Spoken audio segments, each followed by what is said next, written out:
Hey everybody, today I'm going to be reviewing Night of the Living Dead. This film came out in 1968 and it was directed by George Romero. This was Romero's first feature-length film, and I guess you could kind of consider him to be the grandfather of like the socially conscious, very politically charged zombie movement in horror films. He came from that era of horror movie auteurs such as Tobe Hooper, which I talked about when I reviewed Texas Chainsaw Massacre a couple weeks ago. People like Wes Craven, etc.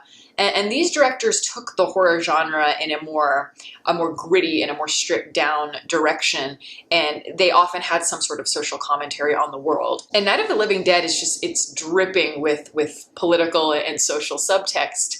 And it makes sense because it came out in the late 1960s, which was a very turbulent time. That was the decade of counterculture and challenging the system. There was a lot of social and political upheaval. And I think because a lot of what happened then is mirroring what's happening now in terms of how politically intense and divided everything is, I think that this is the perfect movie to watch because it really does resonate just as it did then, and it holds up beautifully. The movie starts out with a young woman named Barbara and her brother Johnny, and they're going to go visit their father's grave. And while they're there, they come across their first zombie attack. The zombie ends up killing Johnny, but Barbara gets away and she's able to take shelter in this farmhouse in the middle of nowhere. While she's there, she meets Ben, who is clearly a very resourceful guy, somebody that can defend himself better than anybody else in the film. And then you have two other families that are living down in the basement that appear later. One of them has a sick daughter. And like many films of its type, this movie is definitely a reflection of the human struggle and how difficult it is for us to work together.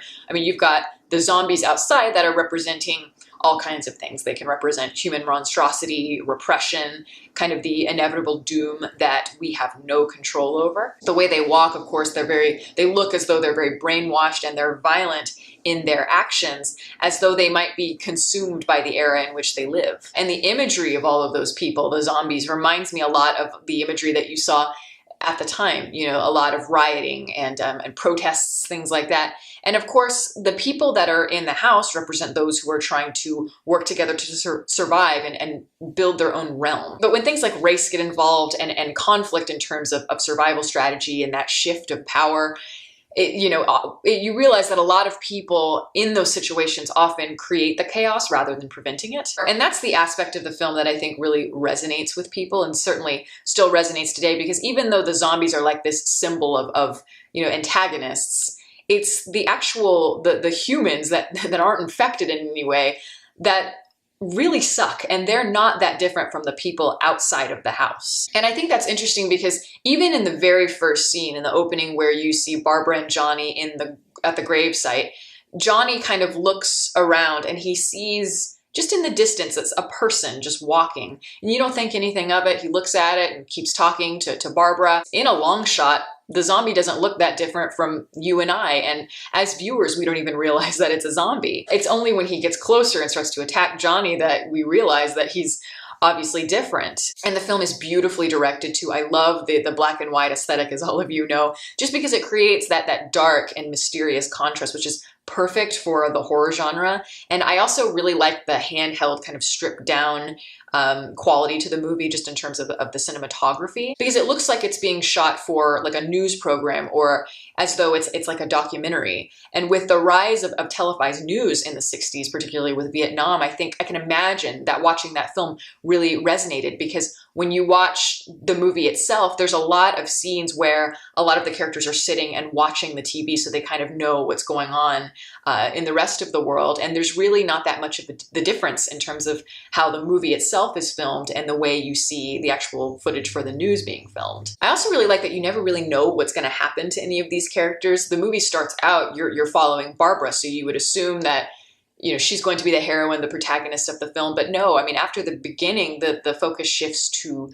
Ben. And then when shit hits the fan, you don't know what's going to happen. For its time especially, I think this movie was really relentless in its portrayal of brutality. And it really doesn't care who you sympathize with, and that's cool. I have to mention the character Harry, who is one of the people in the house who has the family. He represents kind of the conservative, white, capitalist patriarch who is normally used to having the power. He's used to being the one that's at the forefront of the film, the hero, the person who makes all of the decisions, but Ben is challenging him, and he's bringing his own set of ideas, which doesn't sit well with Harry. And I think it's really important to mention that Ben is an African-American male, and he probably has a big role to play in the reason why Harry doesn't trust him, why there is that divide between them. But as I said at the beginning, Ben is a very resourceful person. I mean, I think especially being a black man in the 1960s, he's had to no doubt fight for his survival much harder than anybody else in the movie. He's had to fight to be accepted for his place in the world. And so to me, he seems naturally like the person you would want to trust in this particular catastrophe. But of course, stubbornness of people and our own inability to cooperate with each other and to accept each other is always inherent, and it leads to deadly consequences. And this is why the ending to me is so brilliant. And spoiler alert, but I remember the first time I saw this movie, I was much younger, and I remember just being so struck by those last like 60 seconds of the movie. It was so chilling, and my teenage underdeveloped brain couldn't really make the connection as to why it was so effective. But as an adult, it makes complete sense to me. It's this whole idea of that humans are so blind to their own inherent flaws, and that perhaps is the true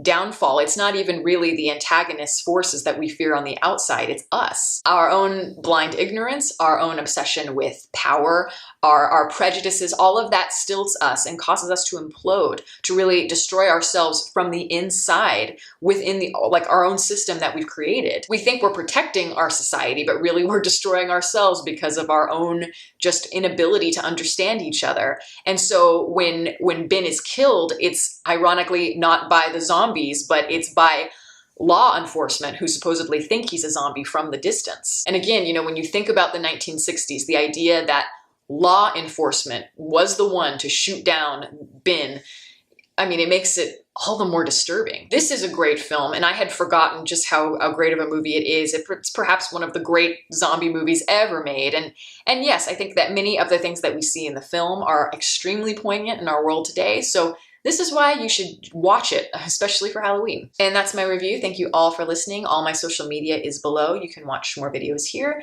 and you can subscribe if you'd like. Catch you next time.